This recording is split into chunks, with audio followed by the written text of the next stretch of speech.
What's up, everyone? On this episode of the Pro Source Pod, we're going to be talking about the current state of baseball and if you're better off learning how to pitch for real or chase velocity, whether it be hitting or pitching. Exit velo, people are chasing that too instead of actually learning how to be a hitter. So, with the current state of baseball, the way everything's kind of geared towards, you should be chasing velocity, people would say, right? Considering that all the highly touted guys are hitting the ball as hard as possible and throwing the ball very, very hard. Like, no one really talks about a guy who's carving people up because he's crafty. And you don't really see that often anymore because it's not like people are going to go 130 pitches and dice people up that way. It's more so they're going to go 100 pitches at most. They're going 90 to 100 pitches, and I'm going to throw as hard as I can for as long as I can. And that 90 to 100 pitches is like 6 innings. Yeah. So, like, you're not even valued if you're eating innings anymore. Yeah. So it's like, at that point, what would you rather chase? Like, what are you better off doing? Well, it's a tough one.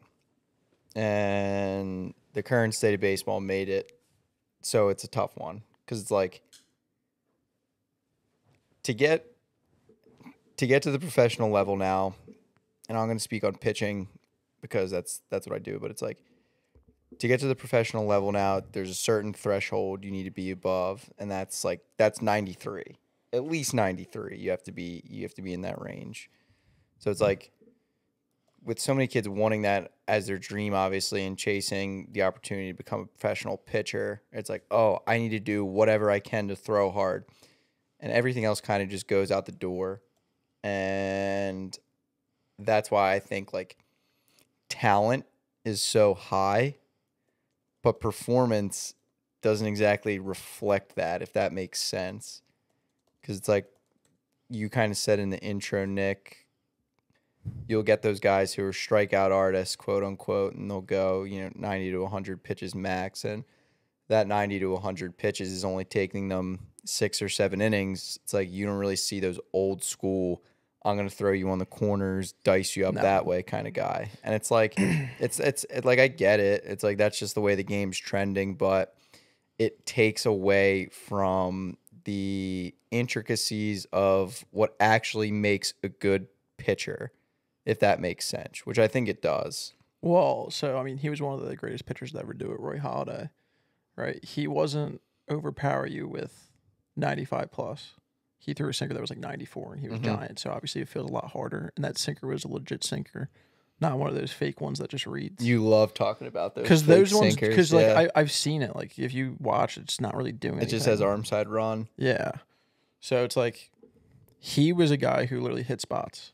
He threw a sinker, a cutter, had one of the nastiest curveballs in the game. Yep, and he just hit spots and knew how to pitch, and he would go like 120, like every game. He was dog. Exactly. He but was it's like dog. That doesn't exist anymore. You and don't like see a lot of it. It wasn't like he just went 120 and like pitched into the game. Like, he was gross through the entire game. Yep. And like, it was expected. Now we like give guys pats on the back for going 6 innings and like throwing 100 doing it. It's like, but he did give up like 3 home runs, but he threw 100 a lot. So cool. So it's like good outing. And he's going to be featured on MLB. Yeah. Because he threw 100 times, or he threw 106 times in the 5th inning. All right, dude. And like, I have no issue with that, but it's almost like we're rewarding the wrong things. Yeah. Like, those guys are freaks. Those guys are freaks. It's not that we're rewarding the wrong things. It's we're rewarding less of the right things. And that's just the way the game's shifting. Yeah. Because it's like, it's effective, and it's what people like are getting accustomed to see, because it's really hard to hit 100 plus. It's what people want to see. High velocity is hard to hit. We get it. So it's like, all right, go give me 100 pitches. If you don't have it today, you don't have it, but go throw as hard as you can for as long as you can.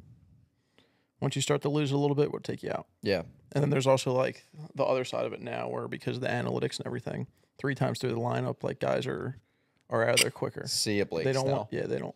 Even though he just threw a no-hitter. Yeah. He's pretty good. Good pitcher. But it's just one of those things where it's like, So I'm interested to hear your take on like the hitting standpoint, because obviously I've been PO'd for my entire baseball career basically. So I remember hearing it when I was like a kid watching like a Phillies game, and it was Sarge, it was Gary Matthews. He was talking about it, and like guys are being taught now how to swing, not to hit. And like that was like still around like 2012 era or like 2013. So that's And, when like, it kind of started. And think about it, because like look at where the game's progressed from there. And Yeah. it wasn't even bad yet. But like think about what we've done ourselves, the cultures we know, like what all these guys are doing, and like in terms of doing lessons, like what do? We hit in a cage all the time, and you learn one swing. No one's playing enough baseball almost to learn how to actually hit, how to fight off pitches, how to battle in an at bat. Like it's very rare you see people with 2-strike approaches and stuff like that, where it's like, okay, now I'm going to widen my zone. I'm just going to fight things off. I'm going to foul pitches off. I'm going to battle this at bat.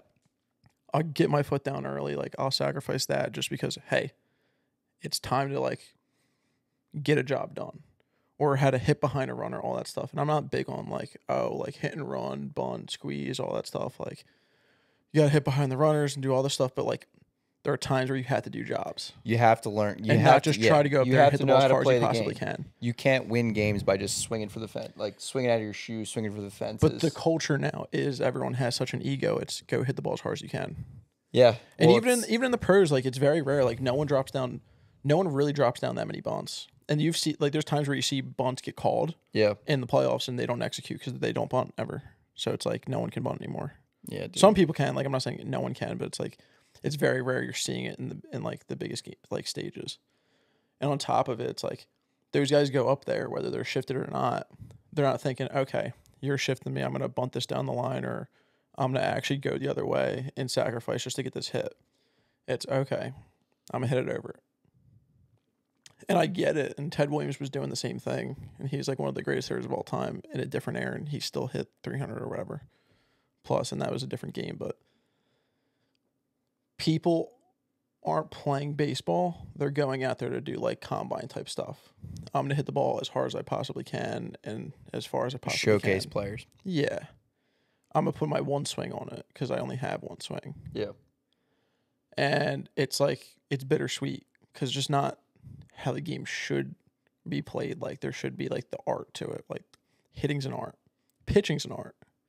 It shouldn't be I'm going out there, I'm blowing it out for every single pitch. And if he hits it, oh well. Or if I don't throw strikes, oh well. Yeah. But that's almost what it's like becoming. It's go hit it as hard as you can, go throw it as hard as you can. And the Ashers are like part of the problem, even though they're having success with it in the way they draft prospects and recruit. Like, did you know that? What they do? The Ashers, when they go to draft people or sign people, they don't look at any film. They look at their numbers. That's right. They literally only look at metrics. At their numbers. They look at the raw number, whether it's they look at TrackMan data, exit velos, size, throwing velocities, size, their builds, all that stuff comes into play. And they just take the top of what they want. And then regardless of where they're at, they'll figure it out when they get in the system. And it's worked for them. They've won a lot of World Series. They've won, like 4 World Series in the last, 10 years? A lot. A lot. Even after they got caught cheating. So it's like, that has worked. So you can't be like, it doesn't work. Yeah. But for the product it's of hard baseball, to say it doesn't. For the product of baseball, it doesn't look as visually appealing.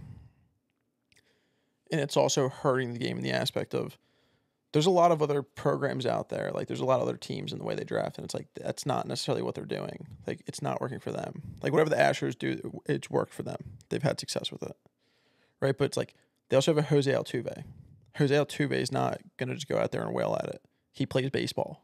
Yeah, he's a future Hall of Famer. Right. Like Bregman, he plays baseball. Verlander, he was a pitcher. Not just a dude that goes out there and throws really hard. Same with Garrett Cole. He just so happened to be able to throw hard. Those guys just happen to be on the team where it's like they have guys that can go up there and also hit it like really, really hard. Which like leads me to a point that I wanted to bring up too, is that like the young kids now, and you mentioned us doing lessons, it's like I know we don't teach this necessarily, but it's like now kids are just learning throw hard, swing hard, hit hard. That's it. That's it. And it's like you need to learn how to play the game first. You need to learn how to throw strikes first. You need to learn how to hit the ball up the middle, do your job, at bat, learn a 2-strike approach, because it's like that stuff is important. And it's like it's super overlooked because now you have these 10-year-olds, 11-year-olds. They're like, oh, I want to make it to the major leagues. And it's like, okay, that's great. That's great. But you need to learn. It's like, Connor, you don't need to throw plyos. You're 11 years old and weigh 70 pounds. You need to learn how to fucking move down the mound and throw the baseball the right way. So I was talking to Bill about it in terms of like teaching kids mechanics and stuff. And like, he doesn't think that, well, this is true. Until the age of like 14, you probably don't really need to like know if you're good or not necessarily. Like 100% agree. Most kids, right, are like, that are really good when they're young. They're just bigger for a long time. Not saying like you can't be they're big athletic, and or they're good. really athletic. Yeah, exactly. But it's like that's when you start to figure out who can actually play and who can't, because everyone starts to go through puberty and growth spurts and stuff like that. But when it comes to like teaching a kid who's young, learn how to throw a fastball for a strike. Don't worry about dumping all your weight and throwing as hard as you can. Learn how to throw strikes, control a fastball, and learn how to throw a changeup. And like, if you don't want to throw a changeup later on, you don't need to, right? But you only need 2 pitches growing up. As a young kid. Yeah. If you can learn how to just throw strikes, you'll be really good. And then you can figure out how to throw hard, because throwing hard's not hard. As stupid as that sounds, like learning to throw hard isn't a skill, if that makes sense. Throwing itself is a skill. The skill is throwing. Yeah, the skill's throwing and knowing how to actually like pitch and do that stuff. Yes. Getting velo isn't a skill. It's just because you can gain it. Yeah, it just adds to the already acquired skill of throwing. You just become a better thrower. Yeah, like essentially, like when you throw a baseball harder, you are becoming a better thrower because you're using your body more efficiently. Like that just makes sense. Yeah. Now I wanted to ask you too, like your younger guys that you work with, like what's the first thing you would teach them? Like a kid who's just starting out playing baseball, like what are you teaching that kid to hit? What do you mean? Like what are you teaching him hitting wise? What's the first thing you're teaching that kid? Most kids don't know how to hold a bat anymore. Literally something as stupid as holding a bat. Standing. Yeah, more so in terms of like the swing. Like actual swing. Yeah. All right, so like what age group? Like what are you talking about? You got a 7-year-old kid who's never played baseball. 7-year-old kid's never played baseball. One, he's gonna have to learn how to hold his bat. He's literally gonna have to learn how to move with a bat in his hand. So it's like at that point you're doing tee stuff, and we're not gonna progress really until we figure out how to hit on the tee. Okay. And then once you can hit on the tee a little bit, you introduce flips, and they start like hitting flips a little bit. So like they're starting to step and like swing like with the actual moving ball instead of it just being the tee. So they know like where they want to hit the ball and stuff like that. And then every week from there, you're just building upon it and like, hey, like when we do this, this happens. When we do this, this happens. If you want this result, we're going to have to get to this point more frequently. And it's like, no one's really going to grasp and learn how to move their body until they're around like 13 or 14 anyway. Like that's when like you can start to control what you do. And even then that's kids, a tall order. So it's like, it could be 16. So it's like, there's a lot of patience involved. Like some people excel more than others because they're more athletic and they have better coordination. So it's like, it just depends what you're dealing with and like how often you're seeing them too. Yeah, 100%. And it gets to a point where you're just repeating it the whole time. So you can have kids that like can literally hit a ball, but the way they do it is like miraculous. You're like, how the hell did you do that? Your body shouldn't be moving like that. It shouldn't be. They shouldn't be getting the result that they're getting because they're and it's like I know like exactly what you mean. We're taking like the pooper scooper and we're somehow like chucking the pooper scooper over the fence, and it's like I know exactly how the hell what did you you mean, hit bro. that? And it's just like, all right, that's not what we're gonna do, but it's like it works for you, but we gotta change that. Yeah, we gotta. That's not the right way. So it's like you'll get a lot of like people are hitting, but they're hitting so bad and it's not effective and it's not going to work much longer that you literally have to start to undo them hitting, and you sacrifice them being able to hit for a little bit, Yep. which is like such a bizarre thing. You literally have to pick up. You have to disassemble. What works for their them, you're swing. taking away. You have to take it away. You have to disassemble it and then fucking reassemble it. That's crazy. Mm-hmm. That's so interesting, dude. Yeah. That's so interesting. I wonder if it's like. I wonder how much harder it is to teach a swing than it is to teach a throw. Like, what do you think is harder? I think it's harder to teach someone how to hit. Like you have a here's the thing. So we both have 7. All right, A true hitter, right? And we like, both have the same 7-year-old kid. You have to teach him how to hit. I have to teach him how to throw. Baby Zook. He's perfect example. I'm a big Zook guy. Not a big Zook guy right now, but What Baby Zook do? he doesn't listen. I think he likes hitting better. That's fair. I don't have that many issues with him hitting. Yeah. Regardless, we get the same 7-year-old kid. He's either gonna hit, or he has to learn how to hit, and he has to learn how to throw. Which one do you think he's picking up first? Hitting. Why? It's more fun to hit a ball hard, and you can probably do it a lot better than throw strikes. And plus, it's not like he's going to be a kid that's going to be throwing 90 right now. So it's like, for him, regardless of how hard he throws, no one really, at that age, no one really cares about how hard you really throw. Like, you know you throw hard, but no one's on a radar gun. Yeah. And it's also like, oh, like, David throws 45, I throw 36. Those are both slow. Where hitting, they can measure how far it's actually going. 45 and 36 are not much different. Yeah, like hitting, you can measure how far it's going, and they all see that. They're like, "Wow." Yeah. I guess that's a good point. And plus, they're not really Hitting is pitching more at that fun. age either. He's Hitting's if he's way 7 more years fun. old, like they're literally just getting into kid pitch. Like they've been in coach pitch, so it's not like it's that fun yet because they've never had to do it. And like they'd rather hit than be the guy that's throwing balls all day. Yeah. You know what I mean? Yeah, at a young age, hitting's definitely more fun. So back to the important stuff on this whole topic, right? Here are the numbers for like draft guys, right? So this is the 2024 draft. 79.8% went to college. Do you want to hear the breakdown on the levels? It's majority D1. I already know that. 69.9% went D1. Yep. 20.2% were high school draftees. 7.2% were JUCO. 2% were D2. 0.3% was D3. And then 0.3% was NAIA. Big fish in a small pond. Eric Carter Fossil. That's bananas. But like if you do like the round by round stuff, it's like it's pretty crazy what the numbers are. So like how many D3 guys total? The first JUCO guy went in the 3rd round, and it was only one. Holy shit, that kid must have been gross. I mean, I remember when JUCO kids were going in the 1st round. Yeah. Like everything's skewed the other way. That was the strangest reaction I could have heard you say.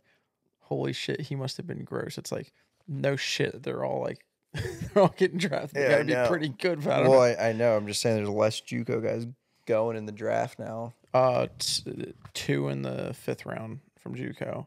And then 7th, there was 1. 8th, there was 1. There was 1 in the 9th. There was 2 in the 10th. And then from there on out, there was like double digits in JUCO. But it's just dominated D1, 1st round 18, and there was 21 high schoolers drafted in the 1st round. 25 D1 guys in the 2nd round, 6 out of high school. So it's just like if you look at this, it's kind of nuts because high school guys, if you're not going in the 1st round, you're really not going to get drafted because the numbers go down dramatically after the 1st round. Yeah, you don't see a lot. Yeah, that's true. Like there's a surprising amount in the 3rd round, the 3rd and 4th round. But then again, if you're going like top 5 rounds, you're probably going to go out of high school. Not everyone, but most likely, like you would, like most kids do. And then if you're a back end flyer guy, that's like they know they'll probably Some of them, it's like they know they're going to get you because you didn't really have that many prospects going to like that school. And it's like, we know you'd rather come and play than actually go. And then there's just like the courtesy calls. Like, we're going to call and draft you anyway, Yeah. even though we know you're not going because we want you to know we're interested and stuff like that. Courtesy calls. Do we know when the first D3 guy went? I'm going to say around 13. 16. 16 and 17. Does it say what school? No, I can find out, though. It would take a little bit. 16 and 17. The NAIA guys, 7th round and then 18th round. There's a 7th round There was NAIA two. cat. There was 2 from D3 and there was 2 from NAIA. 7th round NAIA cat. That's awesome.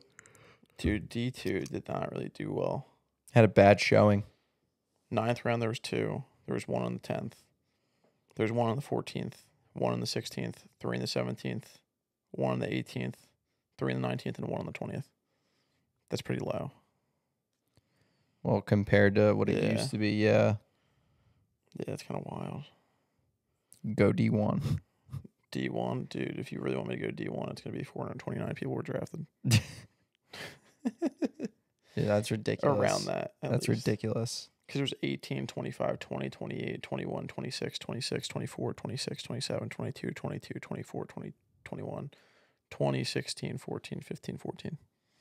But like if I go break that down, I guarantee that go to college, kids. Yeah, it's go to college if you want to get drafted. It's going to be like SEC, specifically ACC. D1. But I wonder how many MAC guys there were, if any. MAC, I can probably find out. Give me a second.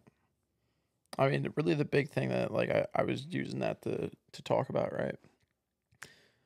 If you can like be a good pitcher, it's not about velo when you're in high school. If you're a kid that's throwing 97 in high school, you're getting drafted. Yeah. Don't worry about it. But you're not trying to be the guy throwing 97 in high school. You want to be a good pitcher, right? Or even a good hitter, right? You don't need to chase those numbers right now. It's more about learning the actual skill of pitching or hitting. Correct. Because those are things when you go to school, you're going to get good at. And with the way transfers work now, it's like you go to Villanova. You go into Villanova and you're throwing like between 90 and 92. You're sitting 90, 92. Well, you can pitch. You get man strength. You're there for, say, 2 years. And plus innings under your belt at the college level. And you're doing pretty good, and you also gain the velo. Now your junior year, like you're throwing, let's say, you're sitting like 95, 96. Well, SEC or SEC or ACC schools are that going to is take you. Prime real estate for an ACC or an SEC school to take you. And then they take you and you're getting drafted. And you're getting drafted high. 100%. We talked about this on, I forget what episode it was. I think it might have been the JUCO podcast, but it's like, dude, that's the route. That's the road best traveled now. Yeah. Going mid-major D1, getting innings, getting playing time, transferring to a Power 5 school, and then getting drafted. Like that's what you see all these kids doing now, and it makes sense why. But it's like I only bring it up because like my whole point with this whole thing, I was really trying to like get to the point where you need to learn the actual art of what you're doing at your position. Like people will like completely miss out on learning how to field because all they do is hit in a cage all day. Yeah. So it's like the one kid who can actually pick it and can hit, he's head and shoulders above everyone. It's like, oh, he's the guy that's going to be like a high school draft pick. The other kid can hit just as well, maybe better right now. But that other kid's going to get bigger and grow more. And they're around the same right now, but he can also pick it. So it's like, just look around at what's going on. Like, you can't just be like one thing. I mean, like, the Volpe thing, because like facing him in high school, like for a couple of years, the first state championship we faced him in, it was like, oh, like, he's a sophomore. He can't really hit right now, but he was committed to Vanderbilt. And people would said like, yeah, like he would be drafted like if he was eligible this year just because of his fielding alone. And if you watched the IO, it was like, okay, it was pretty filthy. He could pick it. Junior was the same thing. He really couldn't hit yet. Didn't stand out with his bat. He was fast. Terrific fielder. Like literally, it was visually pleasing to watch him field. It's always nice watching his those senior year after it infielders was like going. that, yeah. It was when they faced him in the state chip. They were like, he hit like his first at bat, he hit like a 435 bomb. He was already like a first round pick, but it was like he raked at that point. But it was like up until that point, like he was terrific at fielding. He didn't stand out with a bat, but like he was also young. Yeah. So everyone like understood where it was going to go. He just needed like to get bigger and simply. And once all that happened, it was a perfect storm. And now he's a Gold Glover after his rookie year. I mean, he might be struggling now, but guess He what? ain't nice with the stick, though. I mean, he might be struggling now, He but ain't nice with the stick right now. he might be struggling now, but he was able to get to the bigs. Yeah. You know what I mean? 100%. So it's like it's one of those things where it's like Not taking anything away from Anthony Volpe. He's a stud. no, but it's just like you see how it unfolds, and it's like especially when you're in it, and like you see certain guys where like they get a lot of hype. Some of them you don't understand, and some of them never pan out. It's just like there's just hype, but there's other ones where it's like you could see how in the future they could get there, but they're not there now. So it's like when you're a peer, you're like it's kind of annoying because it's like he's not that guy now, but everyone views him as the guy he could be. Yeah. And it's like sometimes it works. Dude, I know exactly what you're saying. And it's like, do you know the kid Blaze Alexander? Sounds familiar. In the Diamondbacks organization. I think he cracked the bigs already, but it's like he's one of these similar cases where he like in high school, I remember seeing like his video went viral. He threw, I think, at like one of the big perfect game tournaments, he threw like I think 102 across the diamond or something crazy like that. Yeah, that'll get you draft eligible. And it wasn't even one of those like you'll see those kids at showcases take 9,000 crow hops and throw it. Like no, it was a field shuffle, quick step, laser beam, like absolute laser beam. And I remember seeing that kid. He was like a late first rounder, but he wasn't great with the stick. I think he hit like I don't know what he hit in the minors, but did well enough to get called up, and now he's playing shortstop for the Diamondbacks. So he's doing something right. Yeah, that's a He's good feeling. a good baseball player. That kind of works. It's just like, don't rush it. Yeah, Don't worry about the guy who's hitting 103 in front of the home plate. Like they don't even know what like the major league average exit velocity is. it's like 85. Yeah, it's around 85. Yeah. I think it might have gone up to like 86 or 87. But like either way, it's like Not anymore because the balls are dead. if you're averaging that, like, dude, like, hey, you're good. Yeah, Not every ball that's hit is 110 or 103. It's like, yeah, like there's a criteria. Bryson Stott doesn't hit the ball 100 plus every, like, he hardly does.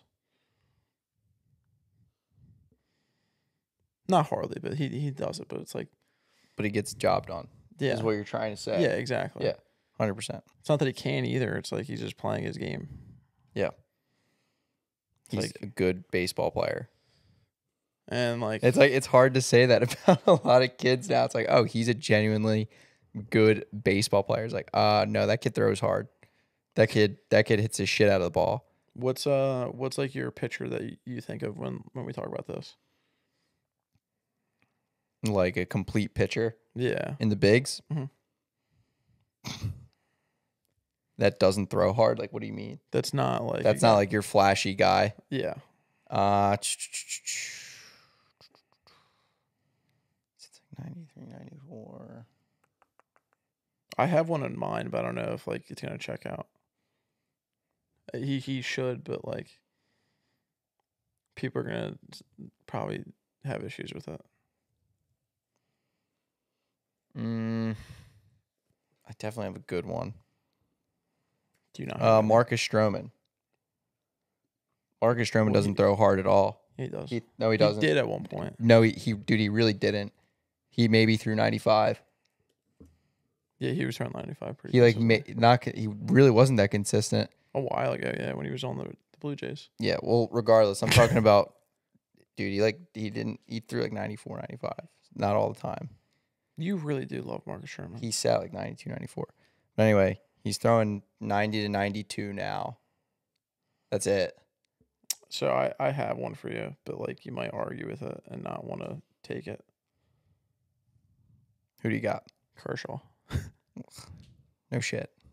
Yeah, but like people hate him. He's one of the best pitchers of the generation. The only reason people hate him is because he can't pitch in the playoffs. His average fastball, like He used to throw like 99. it was 94. He used to throw like 99. I'm literally looking at the data. He might have been able to throw 99. Yeah. Marcus Sherman could too. So I don't think Marcus Sherman's ever thrown a pitch above 95 or 96. I'm not here to argue this I'm just about Marcus Sherman. This is the equivalent of some stupid arguments that I've had with you that haven't been proven. You got the null for me. numbers. Let's see it. I'm literally looking at the numbers. I just told you the numbers. But just it's kind of crazy. Like he is generally just a pitcher. I mean, his stuff's good.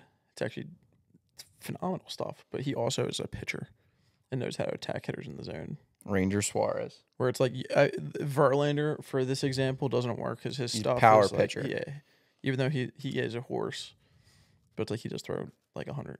Well, he's just like top, like upper echelon of what you would want in an ace starting pitcher. Verlander's quite literally everything you want. Everything you want in a pitcher. Yeah, even though Kershaw might arguably be better. They both won MVPs. I don't know if it was the same year or not. They're very good. Yeah, I'm not. Yeah, They're very good. I used to argue was Scherzer. Honestly, Scherzer's in that conversation. Absolutely. Scherzer doesn't throw like He doesn't throw what he 95, used to. like all the time. He doesn't used even to all the time. He doesn't throw it now. Like No, he's like the last 93. like 4 or 5 years he's been like 92, 93. Yeah, he's like he's like Was he in 3 to 90? 5 Was he in like a games. 98 guy before? Yeah. I thought he was. Yeah. But then like on the Nationals, I remember him being like a 94, 95 guy most of the time. He was But weird it never because made, he it never made a varied. difference. That's like It the didn't weird make a thing. difference. Like he'd be like 94 to 99 in games. And it was like it didn't really matter 'cause he he's knew a what he was fucking doing. psycho, and he has so many different pitches. And he knew exactly what he was doing. Yep. His story's crazy. We're not going to get into that, but Yeah. Well, there you kind of have it. It's like there's a lot of different ways to do it, but at the end of the day, you should learn the actual skill of the game before you worry about you're going to chase velo numbers, whether it be 100%. hitting or pitching. 100%. And it's like it is important to have velo, but it's important to do it at the right time and to do it the right way. And I mean, if you're aspiring to go pro, you have so much more time than you think. You can even get redshirted and still be fine. 100%. You're going to have to go to college. And if you start out D2 or you start out D3, make it your goal to perform and then get the actual tangibles to be able to go transfer. Yeah. Because guess what? You can make it from D3, you can make it from D2, you make it from JUCO and NAIA. I don't even know how to say that, but you know exactly what I'm saying. Your highest chances are going D1 and then going SEC, ACC if you can produce and have an opportunity to transfer eventually. Absolutely. Just don't rush it and actually focus on what matters is playing the game and being able to play baseball. Not just hit a ball hard, throw a ball hard. It's Yeah. about how you actually do it. You have to be a complete baseball player. And the reason Ben Joyce is so good now is he throws 105 and he has 4 pitches. Like he can actually throw other pitches now. Yeah, he was just throwing a fastball before. Yeah, and I mean In college, he threw a fastball. Listen, in college, he literally, if you're throwing 102, No one's sniffing you. if you're throwing 100, Paul Skeens, even though Paul Skeens is gross and actually can pitch, but like Ben Joyce kind of just went out there and threw as hard as he could every single time, And no one in sniffed college, him. no one's touching 103. No, So it's like you're yeah, not coming good night. close. Yeah. But in the MLB, it's a little bit different. You got to have a lot of pitches. I mean, he even got up fast just because he threw that hard. And then he like had to work on actually learning how to pitch. Well, yeah, you're gonna see that a lot moving forward now. Like Guys who throw really hard get the They're chance, and then they're gonna gotta go work up on quick. it. Like Yeah. Chase Burns. I don't know. If this was his draft year or whatever. He might get drafted. He might get Yeah, he was drafted. drafted like 3. He'll probably be up quick. Yeah, he'll probably be up. He throws hard. But if you're not throwing hard right now and you don't know how and you need guidance on how to do it the right way without sacrificing your ability to pitch and not just become a velo monster, check the link in the description below. We have all our training materials available for sale. Me and Nick were hopping on our 95-mile-an-hour blueprint. All the videos of us doing those days of throwing are linked in our YouTube channel on a playlist, separate playlist. And as always, like, comment, subscribe, share this video. And if you have any ideas for us to make on the podcast or just content in general, shoot us a comment, and we'll see you on the next one. Peace.